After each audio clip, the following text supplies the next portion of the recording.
All right, it's time to talk love in the morning. Now, whether it's at home or in the workplace, conflict is something we all try to avoid and deal with. And that can be easier said than done. This morning, we're hearing from a viewer who's dealing with some clashing co-workers.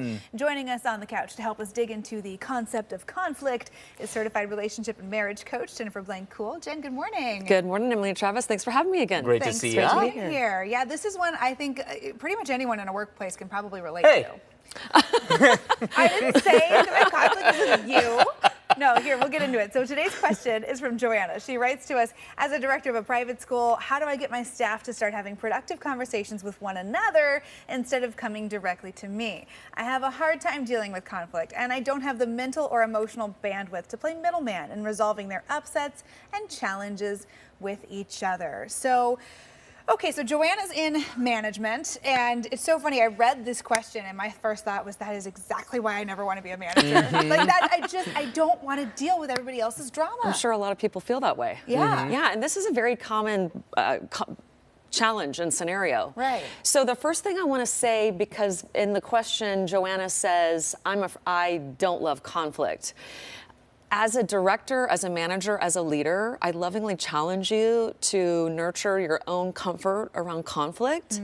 Adversity and conflict is a daily occurrence in a workplace. Yeah. And as a leader, it is your responsibility to cultivate and develop the highest potential of your employees. And a big part of that is helping them themselves get comfortable with conflict, as well as navigate it in a healthy way to avoid a toxic workplace, which is the worst case scenario for anybody working in a workplace. Right. So reminding them the power that they have inside of themselves to be able to face conflict head on.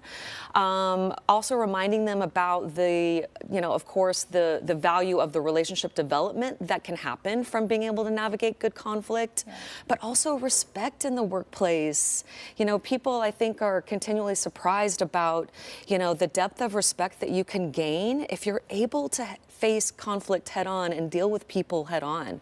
Of course, the style and the way you go about that is everything. Yeah. But when we go to our managers or bosses and we want to rely on them to take the heat off of our plate, we put ourselves in a place of risk. We might quickly lose respect from the people that we're trying to work a resolution out with. Yeah. We might create triangular conflict or conflict with other people in the workplace. It's just best to deal with conflict head on. So again, as a leader, to help your people, firstly, most importantly, develop confidence around conflict. I could sit here and give you a bunch of phrases and starting points, which is part of it, but without a mindset and a deeper rooted comfort, around being able to delve into conflict, you can say all the right things, but your mind and your spirit aren't going to be in the conflict in a healthy way.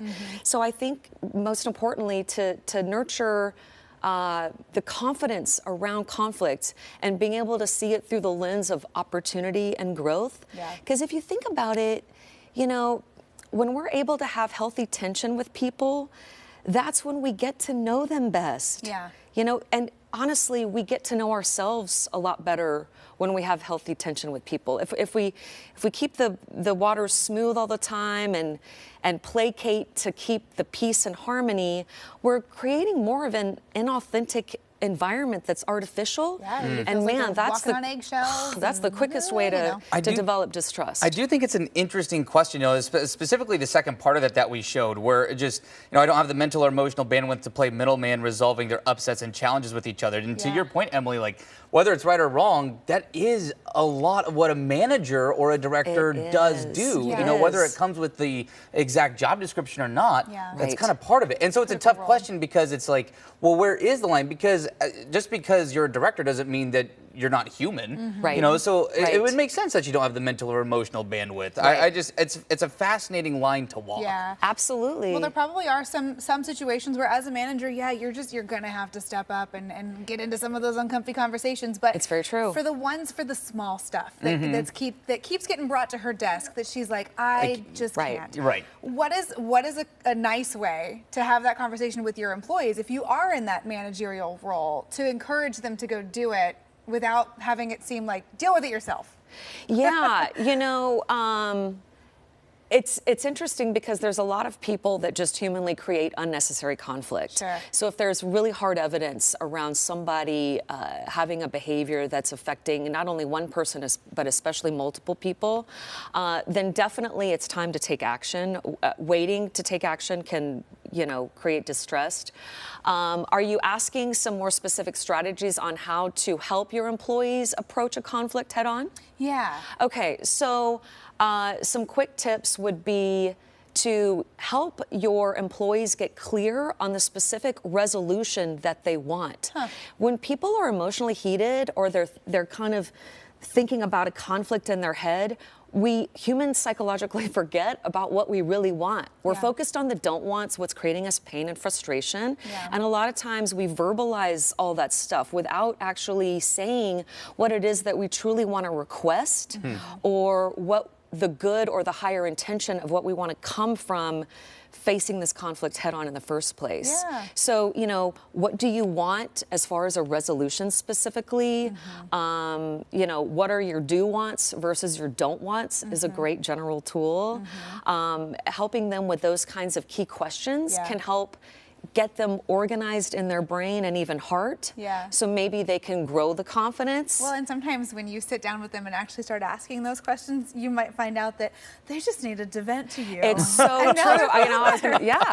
That's a great point. You get them a little bit more organized in the conversation with them, and yeah, you're absolutely right. A lot of times you realize then, oh, this person's just venting. They just want to be heard, but maybe they're not actually. Maybe the conflict isn't really just to delve into, or excellent point. Yeah, All for right. sure. Good luck with it, Joanna. Always great to, yes, good luck, and always great to have you in. Yeah, Good stuff. thanks for having me. All right, thanks, I Jen. appreciate it. And again, you can always send us a message right now on the Coin News AM Extra Facebook or Instagram pages. Your question may be answered right here on the show. You can remain anonymous. Emily. Slide into our DMs. Hey, that's where you can submit those questions. That's delayed today. Slide That's into okay. those It's DMs. kind of been that sort of day. Yeah, it has. Okay.